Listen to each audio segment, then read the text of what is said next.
Welcome everybody to 2023 Sharing the Fire. We are back. Yeah. And oh, isn't it wonderful to be able to see each other and touch and feel and be together. My name is Rhonda Leventhal. I'm one of the co-chairs of the conference. This is Andrea Cannons, I'm the other co-chair of the conference. all right. And I want to welcome the people who are in this room. I'm not going to yet welcome the people who are out in the hallway coming into this room. And the people who are out there seeing us through our live stream. Are they there, Simon? They are here, live. All right, welcome live to our virtual track viewers. This is not only our 42nd annual Sharing the Fire conference, but it is our first Sharing the Fire conference running two simultaneous tracks here in Portsmouth, New Hampshire, and online. Thank you. Thank you to Simon Brooks, who is technically videographer, that is storyteller Simon Brooks.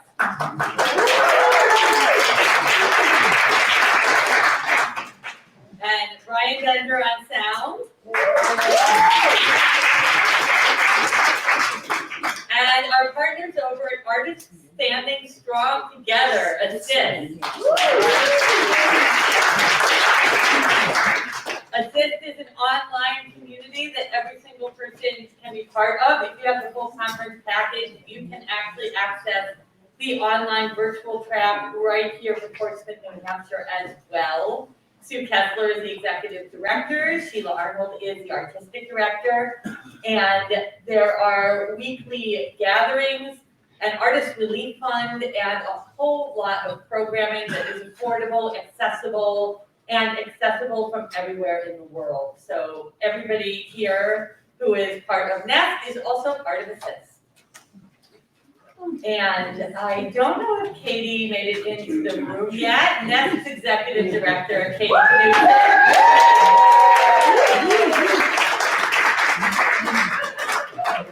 If you have questions, if you go to me and Rhoda instead of Katie, please do that. If you are if you are hosting a workshop today in person, please pick up a yellow folder. Try to get that about an hour before the workshop that you're hosting. Obviously not in the middle of Keynote, please. And please return that yellow folder after you're done hosting so I can go to the next people.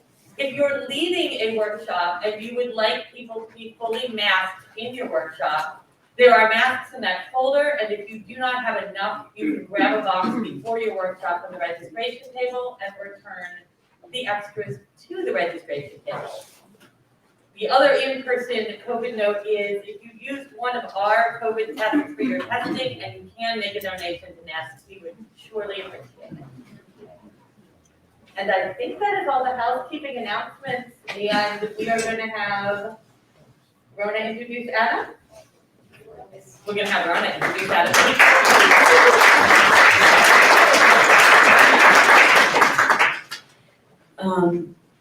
Two other things I just want to mention before that. One is that we were able this year to provide multiple scholarships to people because of the generosity of our membership. Yes, so thank you so much to everybody who contributed. And it's allowing people who otherwise wouldn't be able to be here, new people who otherwise might not know about Sharing the Fire and NEST. So thank you for your donations, and please keep them coming. Also, I want to recognize Papa Joe. Where's Papa Joe? Papa Joe right here for his beautiful flute playing. That has graced us as we entered the area here. So for those of you who weren't here last night, you will have an opportunity to see, if you have a full conference ticket, to see Adam's amazing show that he did last night. He graced us with a beautiful, yes. He graced us with a beautiful version of the hero's journey that was extraordinary and poignant and poetic and heartfelt. And today he is gracing us again with his keynote. And this perhaps is the longest title of a keynote that I have ever seen. It is Dare to Create Ambition, and I don't have my glasses on either, ambition, addition, volition, condition, tradition, cognition, position, technician, rendition, fruition, and mission, tradition? Transition. Thank you, that's after I got my glasses. But let me tell you a little bit about him first. He hails from West Virginia. He is all about everything Appalachian. He teaches Appalachian storytelling at Shepherd University. His focus is Appalachian stories and artistry. He has been on the national stage in Jonesboro, in the Kennedy Center Millennium stage, and he just got awarded the West Virginia Folk Artist of the Year. So he is not only getting recognized for his talents, but he's elevating storytelling, because every time we get up on the stage, that's what we do, right? We elevate storytelling to the large world, to people who may not know what storytelling is and the wonders of it. So thank you, Adam, for doing your part. So please welcome Adam Booth for his keynote.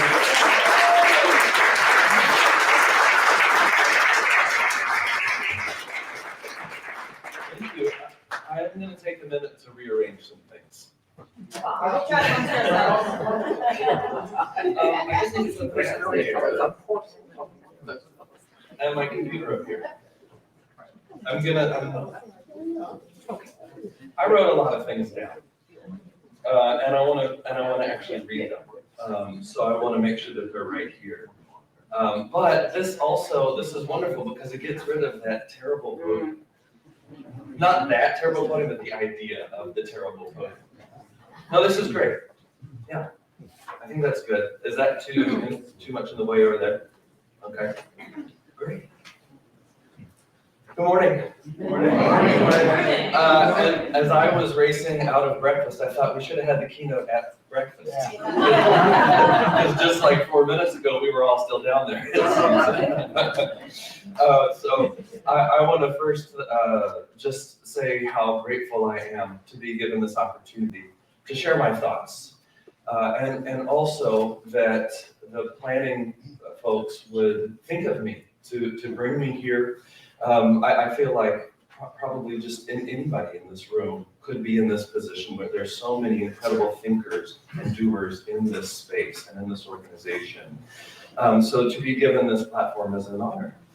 And also because I have learned from so many people in this room and followed and studied so many people and worked with in this room, that I think it's really just exceptional. I hope that you know that I'm grateful, is what I'm trying to say. So I want you to know that I have a feeling that I'm going to say some things that are unpopular opinions.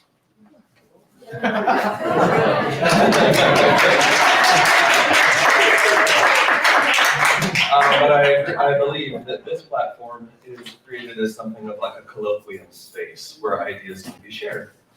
And I also believe, and I trust my mentors who have instilled in me the belief that our role in this world is to speak truth to communities, even when the communities don't want to hear it.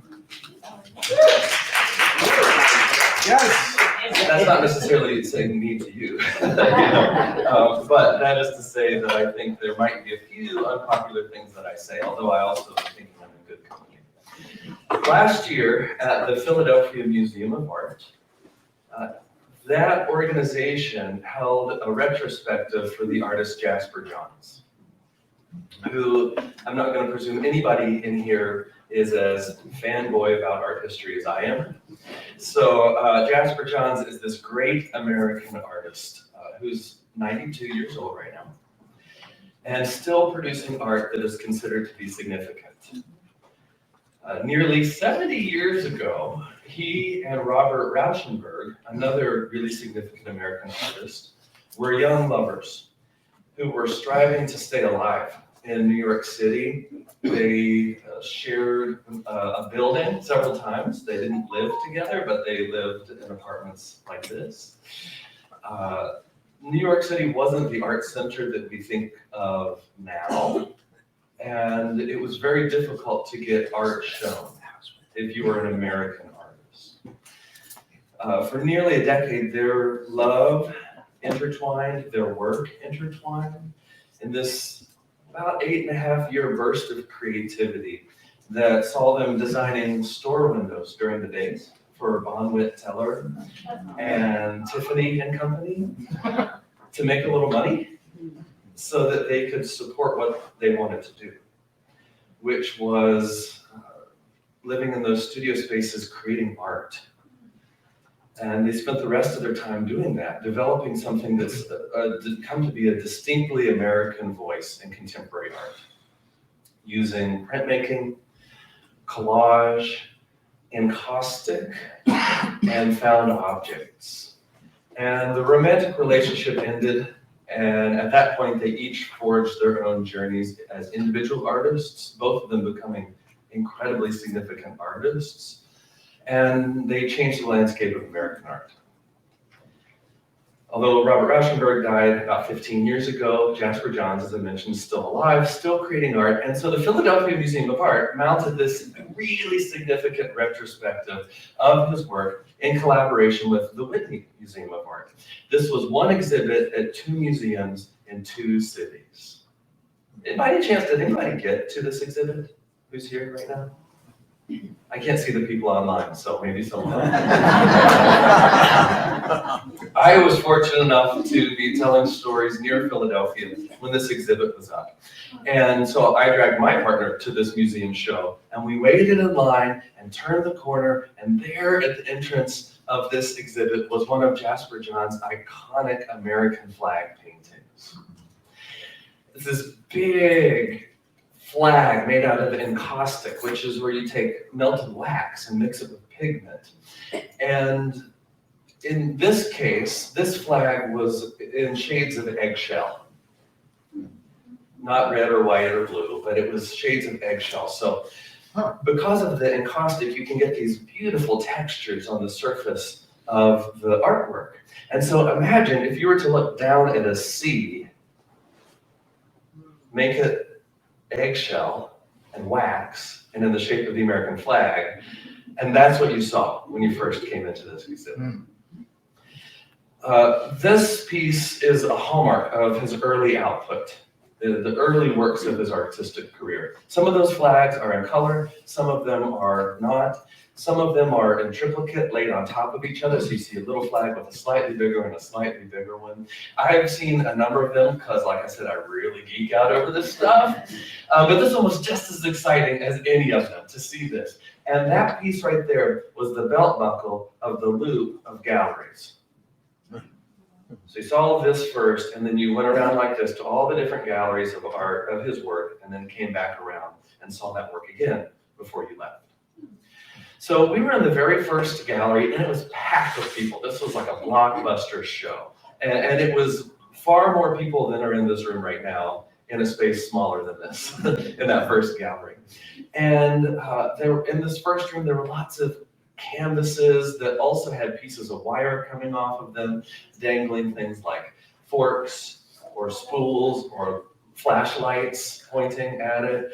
And all of a sudden, the crowd kind of contracted and a few people startled because this man had run into the gallery and he was shouting at another man in there, who we figured out was a docent, the way he was dressed. He was right up in his face, he was shouting, he was pointing at him, he was threatening him, and it happened so fast and grew so quickly that it was actually unclear what was happening at first. Because people started to contract and then scatter in this space. And then a couple of workers ran in and mediated the situation. They calmed the man down, removed him from the gallery, And everyone went back to looking at Jasper John's art. And then the man ran back in. And he was shouting like this. He was like, not today, not today. He got right up in that guy's face. He was like, not today. And what we realized was this guy was also a docent. And he was shouting at a coworker. Not today, he kept shouting. He was like right in his face. He was saying, you messed me over too many times. Not today. And I'll note that I'm editing his language. Go ahead. Only because I don't know all of you. And I don't know who's watching online. The one who was accused had this stack of papers and books, and the guy slammed his fist down, and bam, they hit the ground like this, and papers flew all over the floor of the gallery, and a whole bunch of people ran into the next gallery, and he was like right up in this guy. It was very clear that he was about to punch this guy in the face. And it was one of those things where I just couldn't move. There were about 5 people that stayed in this particular gallery. And I was simultaneously thinking, I have got to get out of here. And I have to protect the art.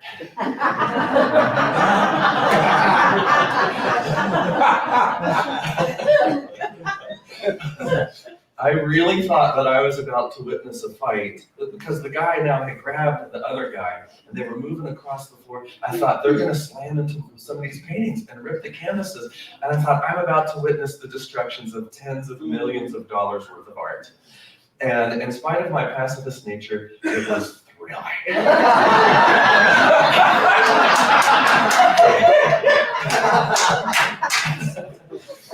And just then, a huge group of guards, a throng of guards, ran into the gallery. They contained the assaulter. They dragged him out of there, at least out of our view. And the crowd dripped back into the gallery. And everybody resumed looking at the art. And it was unbelievably exciting, and by far one of the most interesting things I have ever seen at a major art show.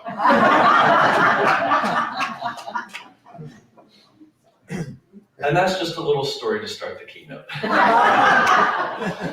What I really want to focus on is the museum. A museum culture and the retrospective that was happening. So to go back to the beginning, even though Jasper Johns is in his 90s, and even though he's considered one of the greatest living American artists, and even though he continues a practice of prolific output, those museums made a great big deal over presenting this collection of his work at this point in his life, at that point in their schedules.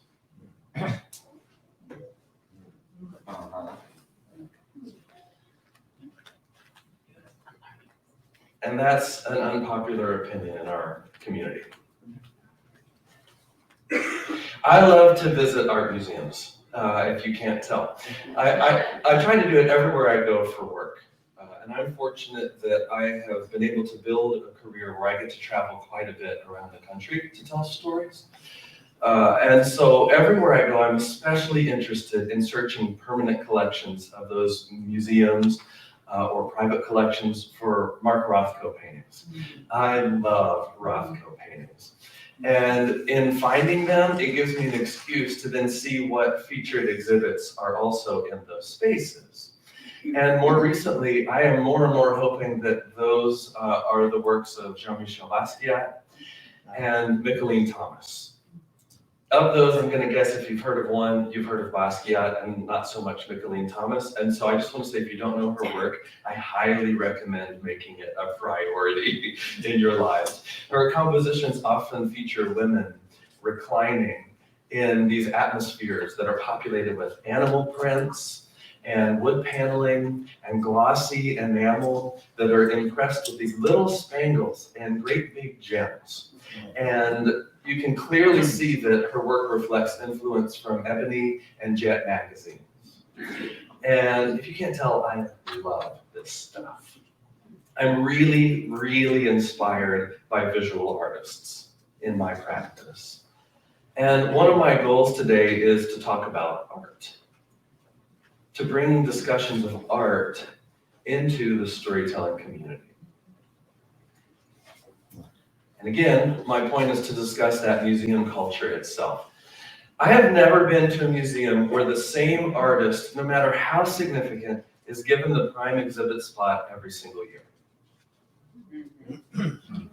It just doesn't happen. Unless the museum is specifically dedicated to an artist, such as the Georgia O'Keeffe Museum or the Rothko Chapel. And that's a little bit of a different story. Otherwise, an exhibit of a particular artist might tour several locations for a time, but personally, I don't go to a museum and expect to see the same artist highlighted every single year. So I tried to go 10 minutes without mentioning the word storytelling. And it looks like I went longer. So hear this. For a long time in the world of American storytelling, I feel like the art museum's equivalent in terms of showcasing is probably the festival.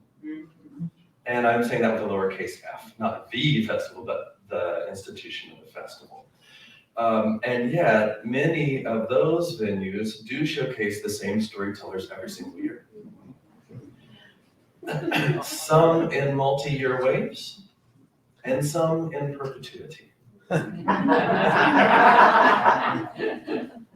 And while I'm of the ilk of storyteller who does a fair amount of festival work, I think it is really dangerous to exhibit the work of the same artists year after year after year.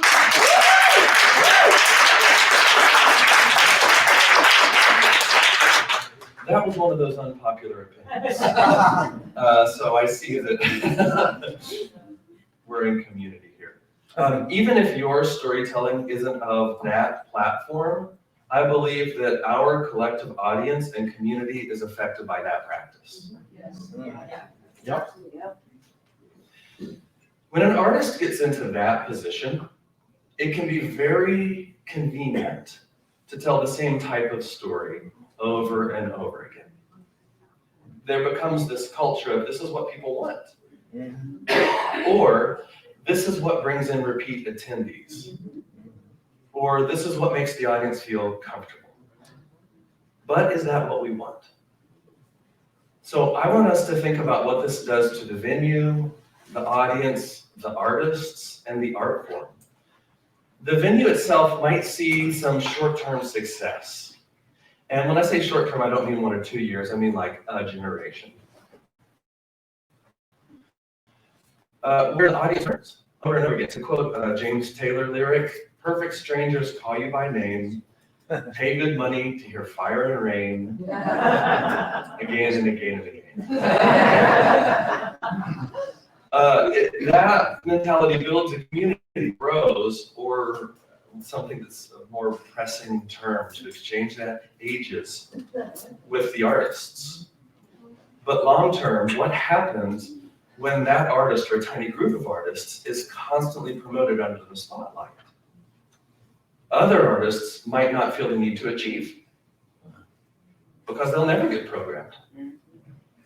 So why try? And therefore the art form suffers. Yes. The community understands that this venue is a safe place, but not necessarily in the way that we want to be thinking about safe spaces.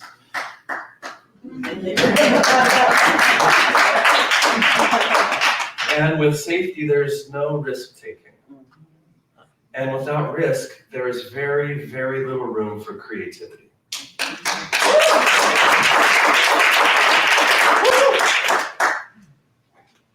Or the diversity of artists that exists out there sees what gets booked or followed or talked about and feels like they have to change what they produce in order to even be considered. Yeah, that's true.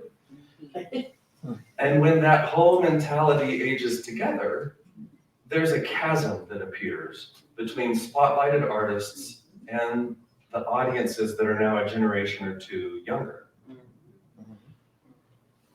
And then this part of it often has the money to go to these things, or the time to support these things. And this one doesn't because it hasn't been fostered. And honestly, as I was thinking about this morning, doing some last minute revisions. This really feels like voting to me as well.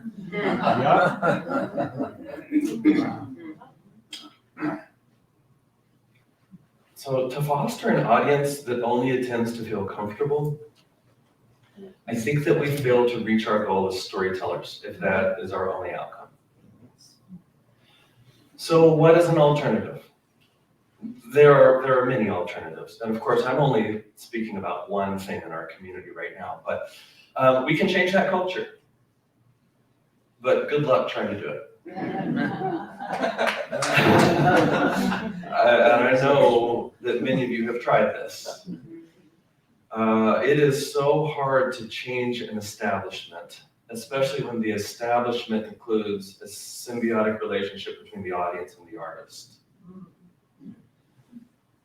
But to say something from last night's story, we have freedom of thought in options of where we take our storytelling.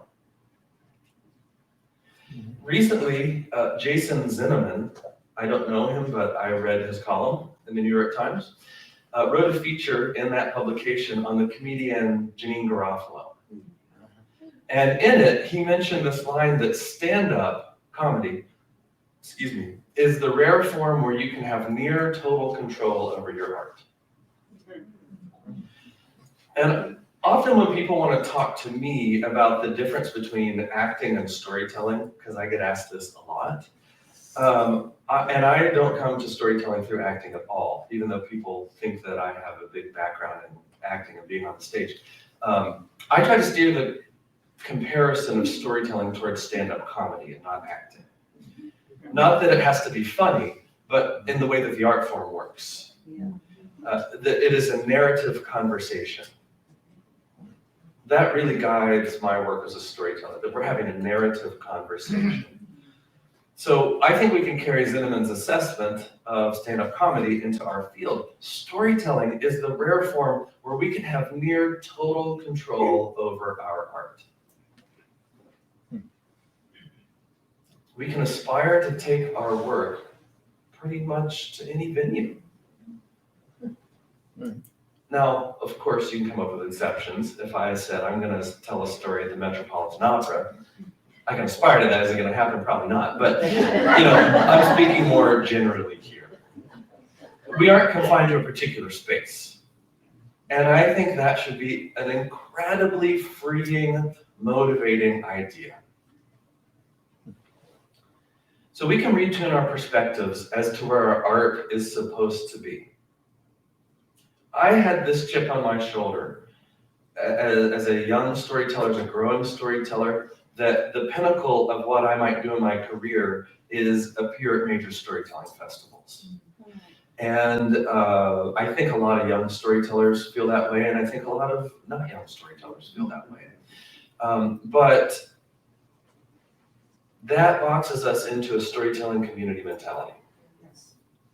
Which is why I wanted to start this morning by talking about art making.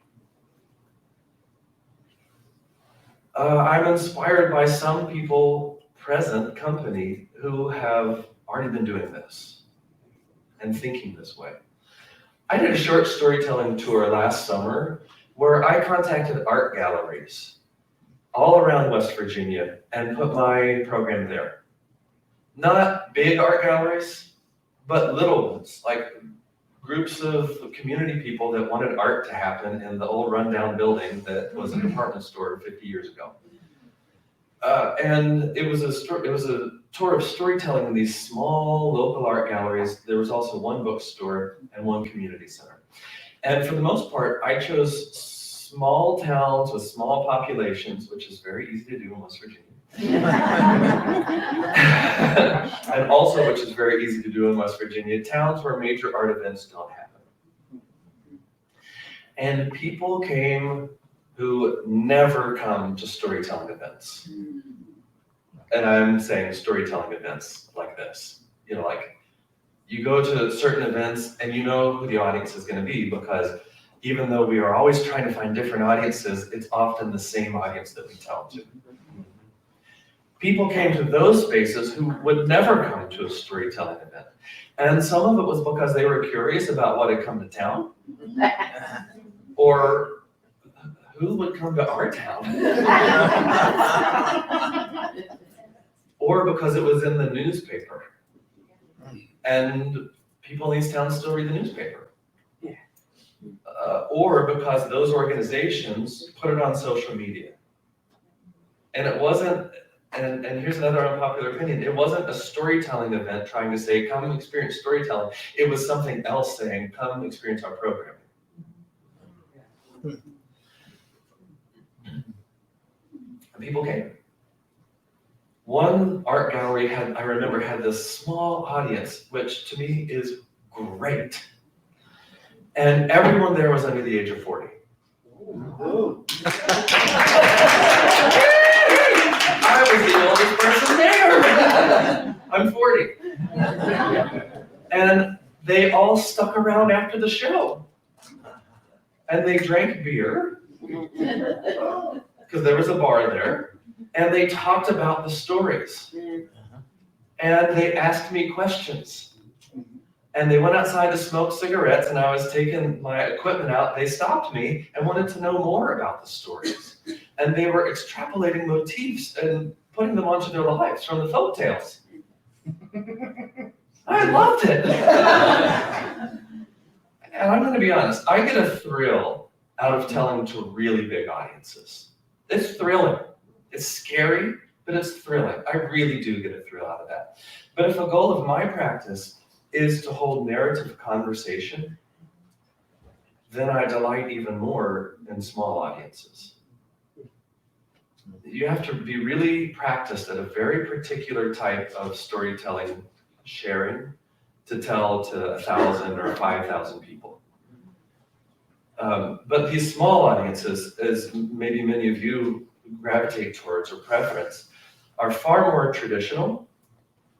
And I think there's probably something beneficial in the metaphysical core of the act of storytelling that is there because of centuries of practicing that way with small groups.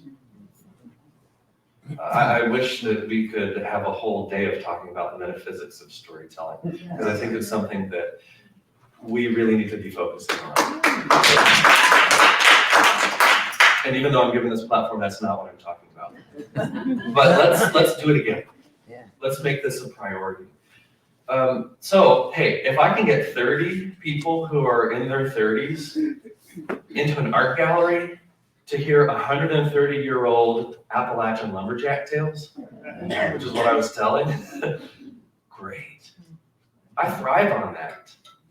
And even though it might not put my name on the bill of a major, what we think of as a storytelling venue, I can pretty much guarantee it's going to have we're going to make greater connections, and I'm going to have a greater impact on those people's lives. Okay, so maybe some of you that are already thinking about this, like, oh, but well, yeah, okay, but maybe you're, because I know this is always the next one of the next questions. What about the cost?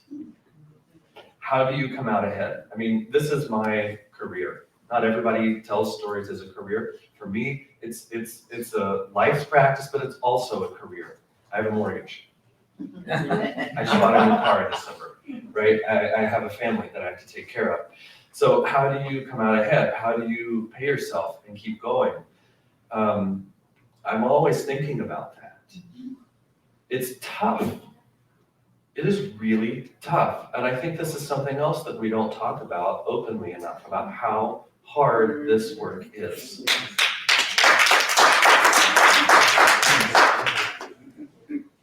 It is tough to get real paid. Not everyone goes at it this way. Not everyone goes into it thinking you need to be paid for it, and that's great. We don't all have to be doing it that way. But I have to think that way, because I've spent 20 years developing this career. It is especially tough if you think about it like a storyteller. Yes.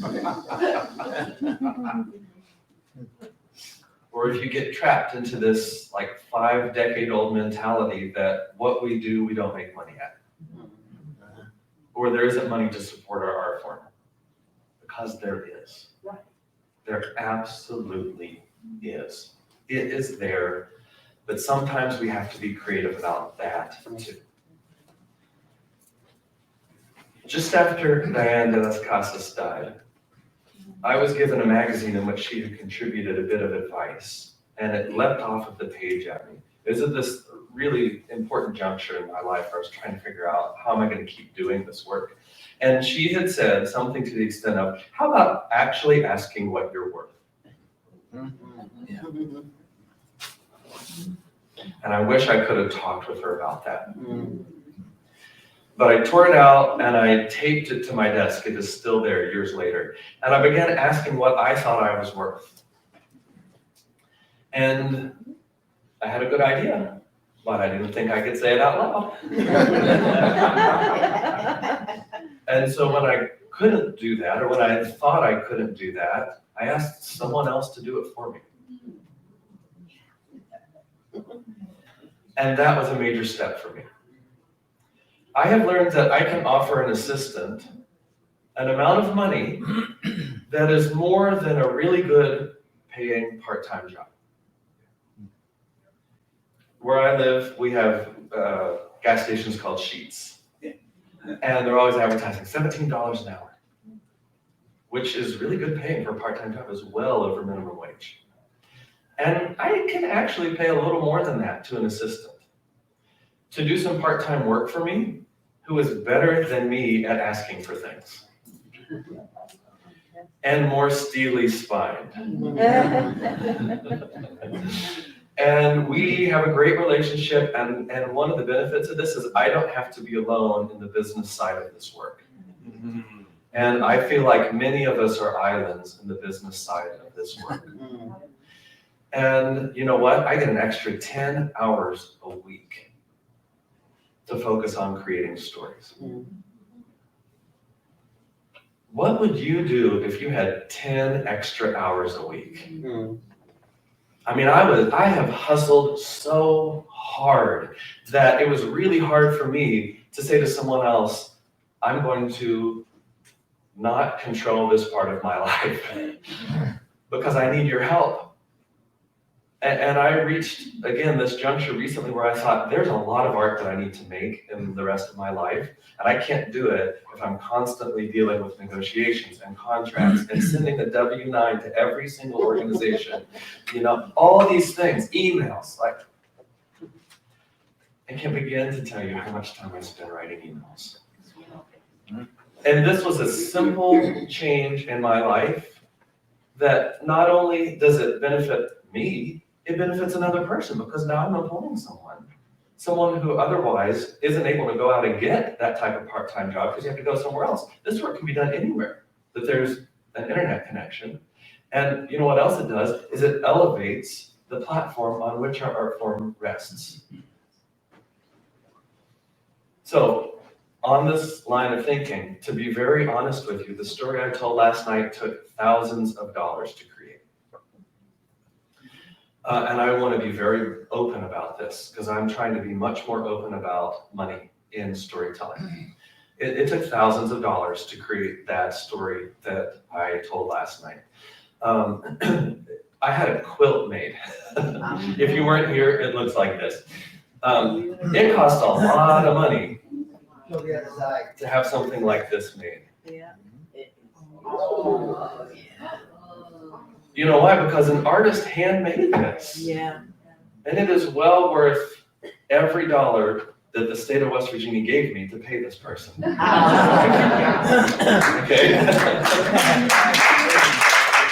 And it is well worth the long time I spent writing the grant for it.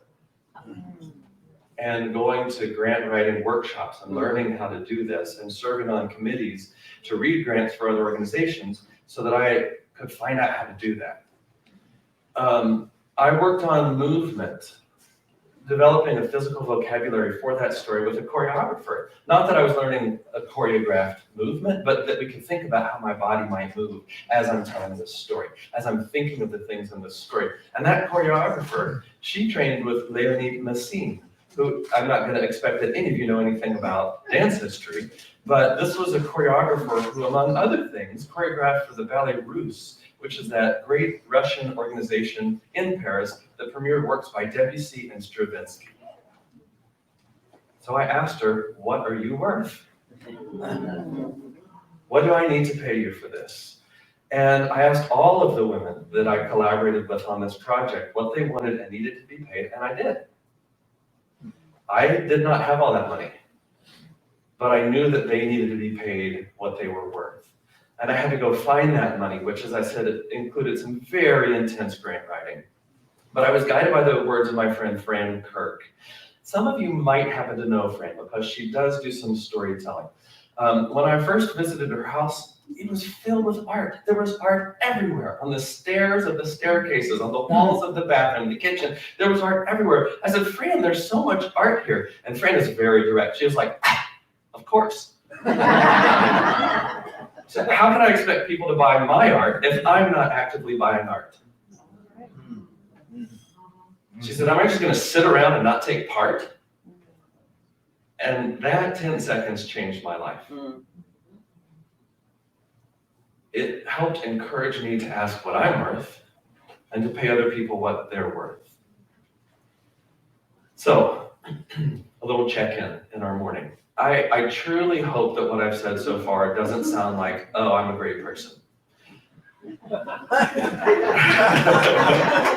hope that it's not coming across that way. Because what I'm hoping that is being said in this room is that I want our storytelling community to have open conversations about art making, our artistic practices, and our community's health. We have to hold each other up. There's a magazine that I got recently turned on to, which I've learned everybody knows about but me. Or maybe that's not going to be true, but it's something a lot of people know about but me. It's called The Sun. Yes! If you don't know it, maybe you'll get turned on to it right now. On the back page, there's something called sunbeams, where it's these little lines of wisdom and quotes.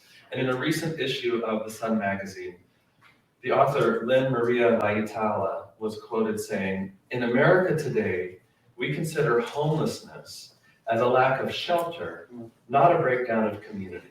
That's something. And I've been thinking about how that can apply to other topics. What happens in storytelling if we have a breakdown in community?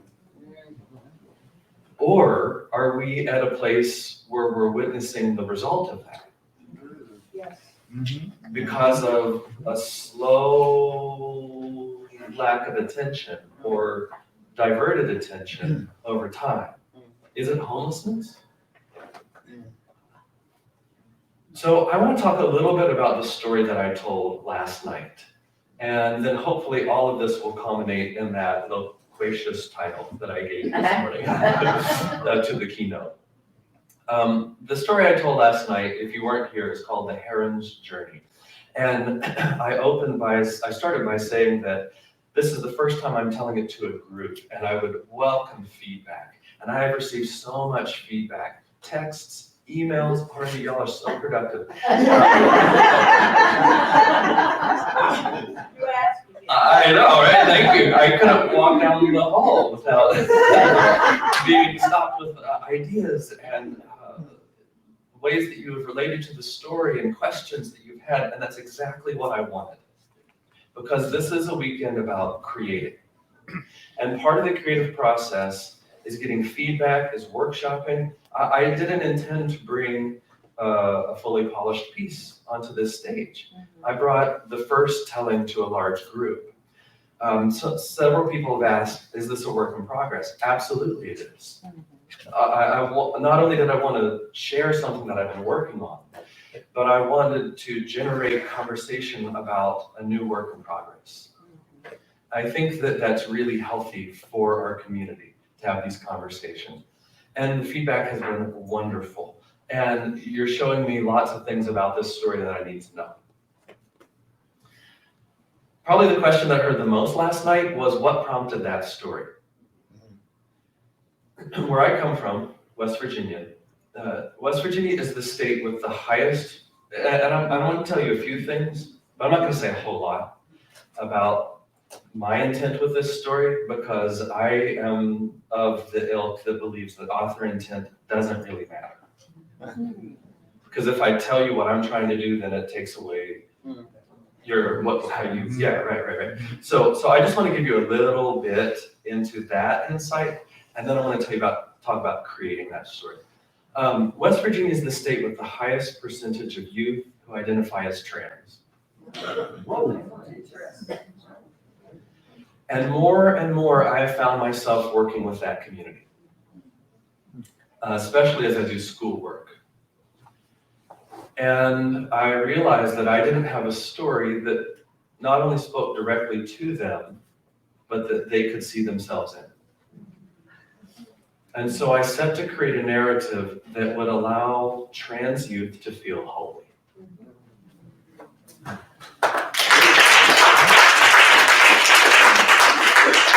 And that is where I first started with this story years and years ago.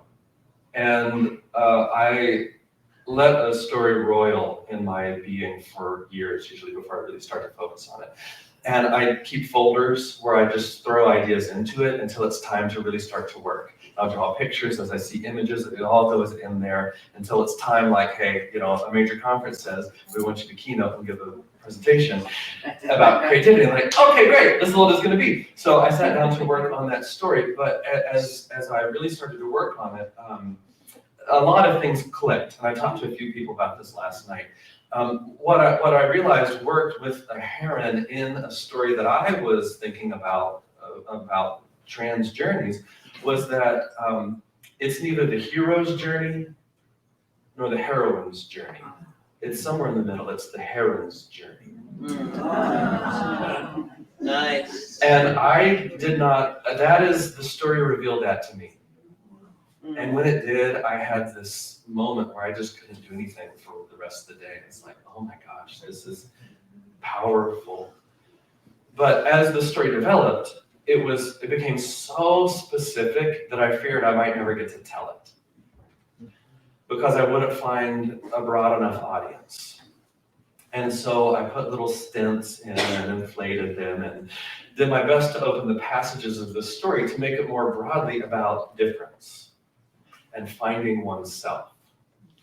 And that was highly influenced by my own experiences as a Jewish Appalachian.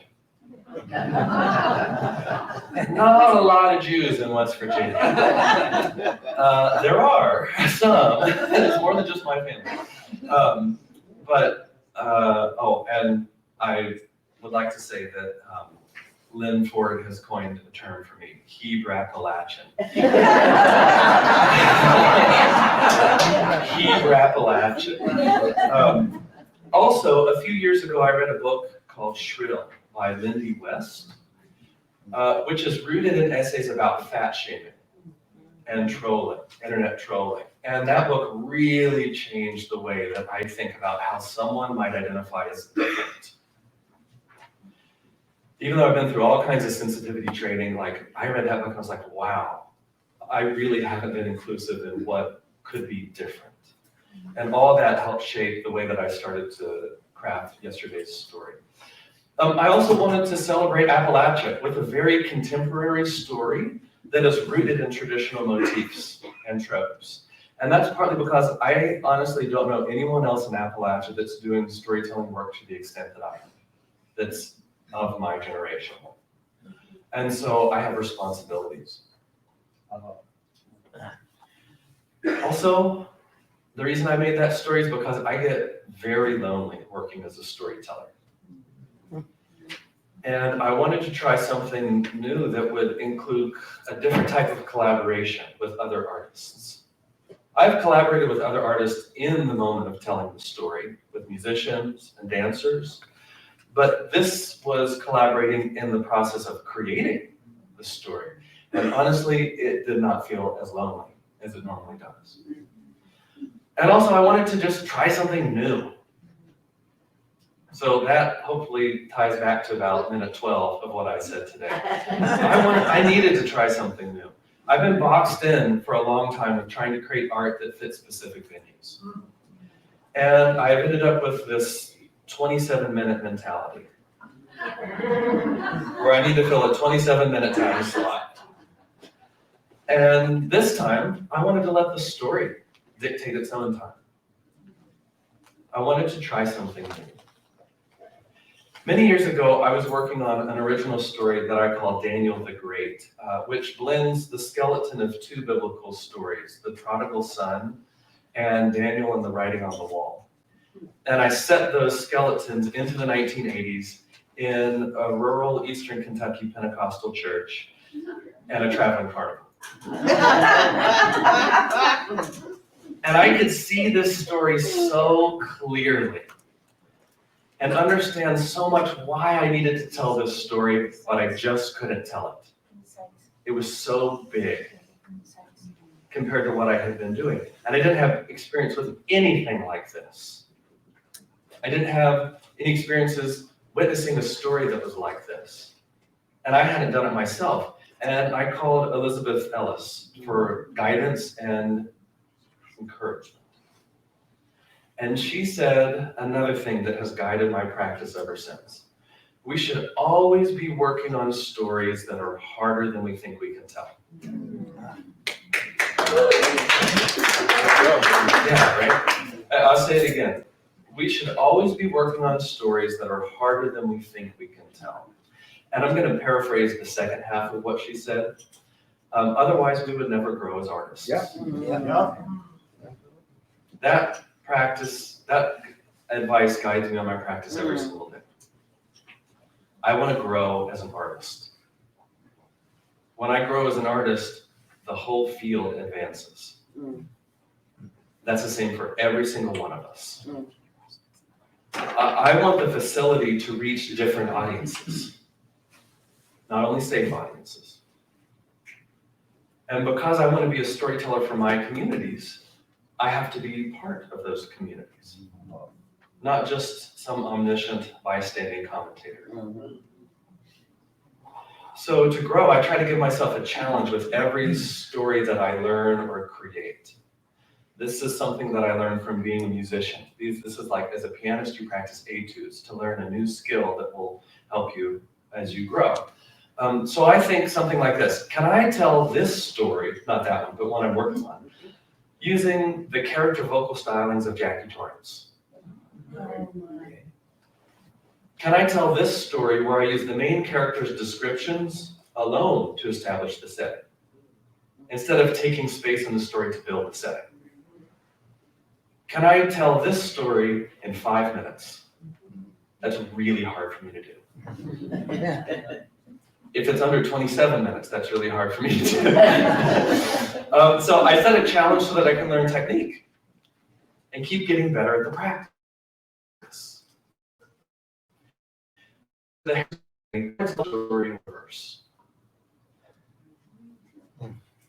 Again, I don't want to say too much about this, but I will talk about the structure of it.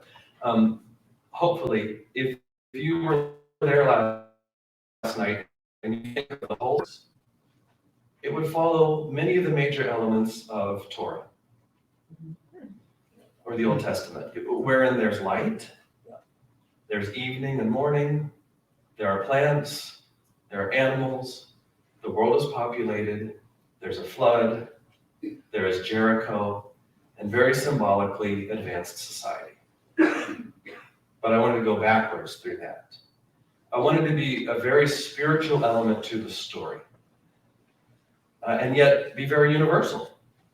So that I could figure out how to do this, I had to do a lot of research. I did a really deep dive into Penelope Farmer's book, Beginnings, which is on world creation stories. And now that I am 3 years into learning Hebrew, I was able to read some of Genesis in the original language and understand some of the complexities of what is going on there that don't exist in English, and put that into the story. I think a lot about my stories, okay? It's probably evident that I spend a lot of time on these because I approach them as artworks. And I'm telling you some of these things simply to say that when I tell a story, I fully believe I am presenting an artwork. A lot of my practice begins with a wall in my office. I have a designated space where I'm thinking about stories, And I leave that wall blank until I'm starting to work on the story. I have rolls of washi tape and stacks of paper scraps. And whenever I get an idea, I just write it, or more preferably, I draw it. And I'll talk more about this in the cinematics workshop if anybody is interested in that. And then I just start putting them up on the wall so that I can see what it is that's in this story. And then I can easily rearrange them. And then I'll just stand here and start talking about what I see. Okay, I talk through the story. And then I realize, wait, there's too much weight here. This is too big, this is unbalanced, I need more character development. Or if as I'm doing it, if I'm thinking, I often think of camera work, like a film in my stories. If I need to look up in the scene here, I'll just put the picture up higher. So that as I'm telling through, I remember, oh yeah, I need to look up. I want to look up right here or down here, and so on. And then I put a bunch of pictures there. The story that I told last night probably had 200 pieces of paper across this wall in the first version. And there were multiple versions of these little papers that I was putting up there. I want to mention very quickly about the process of collaborating. I had some visions for this story when it first started to appear to me. And one of them was I wanted to see a flock of birds fly over the venue. I had no idea how to make that happen, but that's what I wanted. And because I feel like I spent a lot of time looking at art, I saw on social media, on Instagram, this artist who had installed about 1,500 paper sculptures of bluegill in an art gallery. And I was so struck by this image, especially because when I was a kid, bluegill is what we caught in the lake near where I grew up and released. And I just kept her in the back of my mind. And then I thought, oh wait, maybe she can make these paper birds. And we started to have this conversation. And I told her, here's what I'm thinking about the story. This is what I want to have happen. I don't know how it's going to happen, but can you make the birds? She said, yeah. And so we talked about things that needed to be in this production. I brought this because this is one of those birds. It becomes this right here. Okay. I said, I don't know how many I need, but I want a whole flock. And she said, what if I make 10? And I said, could I have 40? We landed on 35. So I have 35. And she said, what do you need to be able to do with them? I said, they need to be able to be flat because I'm going to have to fly with them. I said, I want to tour this show. By the way, this goes till quarter after, is that right? Yeah. Okay.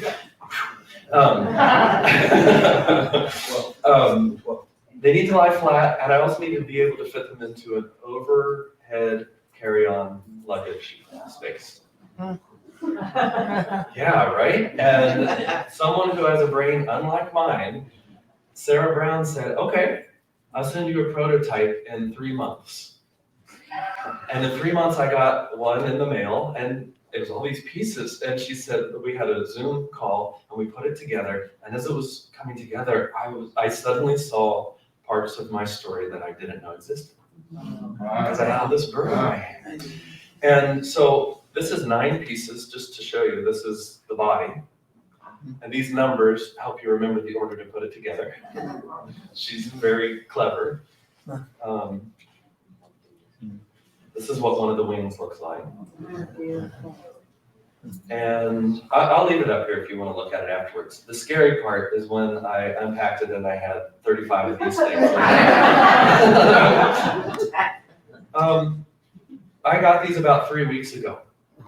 Wow.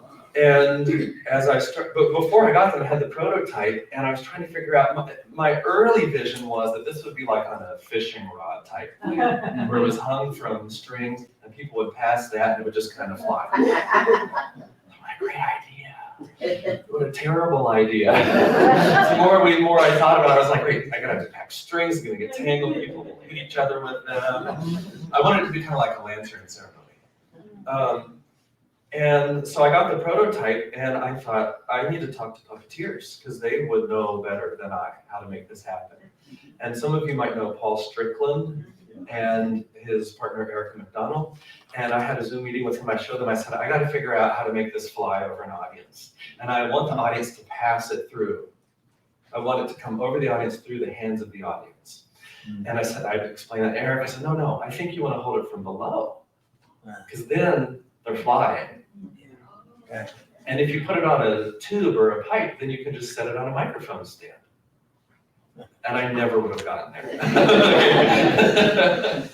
And so I called my dad. I said, Dad, I got this wild thing I'm dreaming up. Can you help me come up with a contraption? He spent a lot of time at Lowe's with my mom looking at shower drains. Because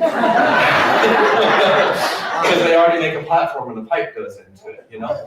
But when I got him and tested them out, it's too heavy. I thought if someone in the audience is in their 90s and trying to pass a shower drain on a PVC pipe, it's going to hit someone in the head. And it's too cumbersome to pack. I need to pack these up. And so anyway, the device that was used last night is what I came up with. It travels. And as I got these and put them together, and I put them up on stands in my room, and I started telling it, the story changed again. This collaboration. I got around those birds, and I realized there was so much more about those birds that I needed to know in the story. And in fact, they only came in together and left together. And as I was telling through things, suddenly the story said, just bring one. One needs to come at first. And I was looking at it, and I realized I just started talking to it. And that became that little part where the one bird, where Lake meets the other bird, and they're talking for a while. And none of that would have been in the story if it hadn't been for this collaborative process. And I think it's really important to the story. Same thing with the quilt. I emailed this quilter out of the blue. Have to explain that I'm not some psychopath. But I would like to talk to you about creating a quilt for a storytelling project I'm working on. And we talked, and she knows all these traditional block patterns, and she picked out birds in flight, which some of you have talked to me about with different names. And then I said, I want this image on the back because I think there's going to be this moment at the end where I turn it around and you'll see the very ending scene where the bird is up in the tree, a golden tree. She said, okay. I said, can you make that happen? And she said, well, I've never seen anything like that, but I'll research it and try. And along the way, we would talk, and she said, I'm piecing one side, and the other side is applique, and I don't know how to bind it together. She said, this is just not how it works. And I said, I don't know what's going to happen, I got it in the mail, and looking at it changed the story. I thought the bird was going to be in the tree, and the bird is at the tree. And when I looked at it, it looked like it's dancing in that image. And so I put in this part about the bird dancing. And then I thought, why would it dance? It's delighted. And I had to kind of go back and reshape the story. And actually, I'm very happy with that happening in the story. I think it needed it, but I wouldn't have thought of it without that. And, I'm just I want it to be ceremonial. So I thought maybe I'll process as I'm starting the story. And I wanted to show the quilt. So that all just kind of came very organically because I had this because I worked with another person. So I need to speed the play. So what all this means for me is that in my creative practice, more and more, it means looking to other art forms for inspiration and for advice. You would never know this, what I'm about to tell you, but that story that I told last night is very heavily influenced by the structure of Sibelius's Second Symphony. I needed an example of how to build an artwork that was this long, that had depth below very clear themes, like a lot of substance below, and how to be able to sustain it for an hour. And I found that structure in that symphony. And you don't hear it, but as I'm telling it, I am hearing that music all the way through. Especially at the very end, when the bird gets to the place where there's the tree, there's this beautiful coda at the end of that symphony that just sounds like lifting up. And my mind is just filled with that sound at that moment. I needed a tested work of art that could sustain those ideas for that length of time. So I used it. Okay, so now to go back to Jasper Johns. He said that the reason he was free to create his flag paintings was because he didn't have to create the flag. It was already there, people already knew it. He just built on it. Same thing for me. I also spent a lot of time studying Diana Wolfstein's The Monkey King for this, to try to figure out how to move through this type of story. And I find inspiration in dance and opera and film, and I know music best because that's what I studied in school. And you know what else? I really like competition reality shows, especially fashion and cooking. Top Chef, Chopped, Master Chef, Project Runway, Next in Fashion. I like to see how other people are using their art forms that are quite old and yet have only recently been examined seriously, and how they're judged. Yeah. The way that a chef might arrange their food on a plate could inspire my next story challenge.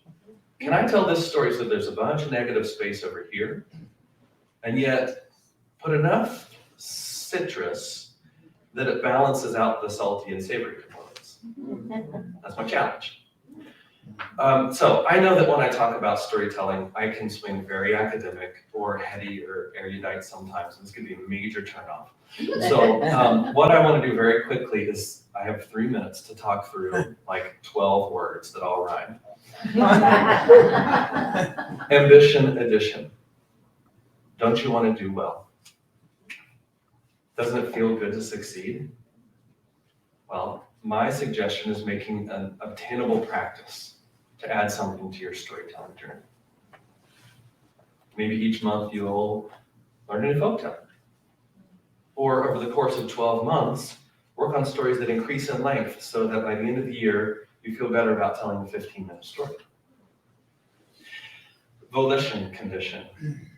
And by the way, I had a lot more time based for this, but I just started talking about everything else. If we're gonna make a practice as artists, we have to actively get into the arena and do it. Every week in college, my French horn teacher made me read a lengthy quote from Teddy Roosevelt before I went in for my lesson, which I've reduced and ungendered right here. It's not the critic who counts.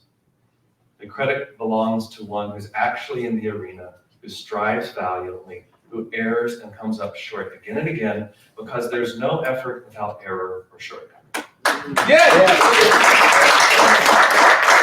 That's the president. We don't improve if we don't practice. And that starts with us doing it. Tradition, cognition. Coming from the world of music history, I'm academically trained as a musicologist. I understand how Beethoven built upon Mozart. I understand how Aretha Franklin built upon Sister Rosetta Tharpe. Who is part of your tradition? Have you taken time to comprehend what they did for you and your creative practice? And if not, give yourself the gift of studying their work. Position technician. For the sake of this talk, this one's easy. If you don't think you're an artist, you can choose to alter your perspective or not. If you're not creative, I suggest you start thinking that you're an artist. Rendition, fruition. Bring your work to life. Consider all the places that could be your venues. Consider all of the people who could be your audiences. Build your art and take it out to the world. But don't forget this great advice from Lauren Michaels, the founder, creator of Saturday Night Live. We don't go on when the show is ready. We go on when it's 11:30.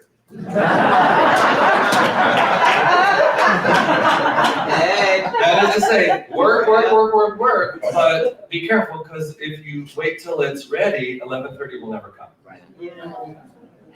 And lastly, mission transition. I hope, if anything, my work last night or my thoughts on storytelling today have inspired you to rethink or has served as a reminder of how valuable you are, how much you have to contribute, and how interconnected we are, and how important our work is. This is art.